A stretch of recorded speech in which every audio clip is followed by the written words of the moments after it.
The World Sickle Cell Awareness Day was marked amid concerns on the lack of centralized and up-to-date statistic, diagnostic facilities and proper policies to combat the disease. Families continue to grapple with the high cost of treatment and in some cases are reduced to beggars in their quest to care for their kin by seeking treatment overseas. Ochieng brings us the stories of families facing the burden of caring for sicklers in the wake of limited resources. Another day, another swallow, and another piercing cry from 4-year-old Charles Darwin. Named after the evolution theorist and proponent of natural selection, Charles Darwin, the younger Darwin is at risk of succumbing to sickle cell. His is a race against time. He requires funds to undergo specialized treatment in India. Okay. So invariably, a good proportion of those with sickle cell disease now in Africa will die by their 5th birthday or by their 10th birthday or by their 20th birthday. Very few live to grand old ages. Yeah, but we are trying to work on these people to live and enjoy their lives up to grand old age. Jaramogi Oginga Odinga Teaching and Referral Hospital is the only hospital in the region that has a diagnostic center in the region, presenting a challenge in early diagnosis and treatment. At least 4,000 children are born with sickle cell in Kenya, while 300,000 children are born with the condition in the continent. Unfortunately, due to the high cost of medication, most of those with the condition do not get to celebrate their 5th birthday. So, how much does it cost to get treatment for the condition? Lilian Atieno, the mother to Darwin, paints the picture of how much is needed to change her son's fortunes. Imagine living the rest of your life with an invincible condition that only a few people comprehend.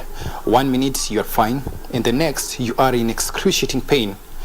An illness with a large financial impact due to the cost of treating and caring for young sickle cell warriors. Well, this is the story of Lilian Atieno and her son, Charles Darwin. Nimekuwa nikijaribu kutumia zile resources niko nazo kufanya hizo test ambazo zinahitajika.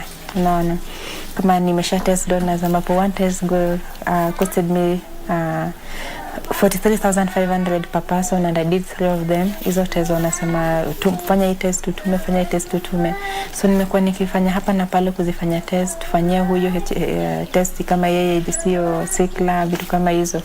They cost the family a significant amount of money. A bone marrow transplant is in excess of $500,000 shillings. Excess of $500,000 shillings at the lowest. It can go to 2, 3, 4, 5 million, depending on where you are. It is not just the act of the transplant. It is the act of managing that transplant, which becomes kind of complicated, right? The kind of drugs you use to prevent rejection, because it can be rejected. Baraka, Manyata Estate, Kisumu County. On this day, we found her preparing her son for school. The assorted medicine stashed on the table paint a true picture of what Charles' family and others with children suffering from sickle cell anemia endure. An expensive and difficult journey. And if you look at the average income of families and you have 1 or 2 children sick with sickle cell disease, the expenditure will be the highest proportion of family income. So there's very little, leave alone the issue of paying for bone marrow transplant. They can't pay. Among the challenges they face include unexpected bouts that are accompanied by excruciating pains. Quite often, a strong painkiller prescribed in the hospital will help ease the pain as they recuperate. The painkiller will cost them between 500 to 1,000 depending on the hospital one will visit. Treatment and the medication will see one coughing up to 10,000 Kenyan shillings. To facilitate bone marrow transplant available in India, one will have to part with more than 1 million Kenyan shillings. And in Charles' case, they require over 5 million Kenyan shillings to access treatment in India. look for well wishers to help me raise that amount that can at least help me foot the bills, all these bills and all the expenses, because even after that, after the transplant itself, kuna ile wanasema post transplant treatment which is also expensive. Naona ukitoka pale kuna ile wakati wa kwanza una ile close monitoring na ile daktari ambaye amemfanyia transplant from the other side of India, and then you stay there for 3 months. It is a new environment, you don't know how you're going to be. I've never been to India, that is, so you have to go there in a foreign land. Unaona how are you going to survive there, and then tena urudi, there is that follow up test, follow up treatments. They're also expensive according to the how it is explained on this. As the world celebrates World Sickle Cell Day, this family has little to celebrate.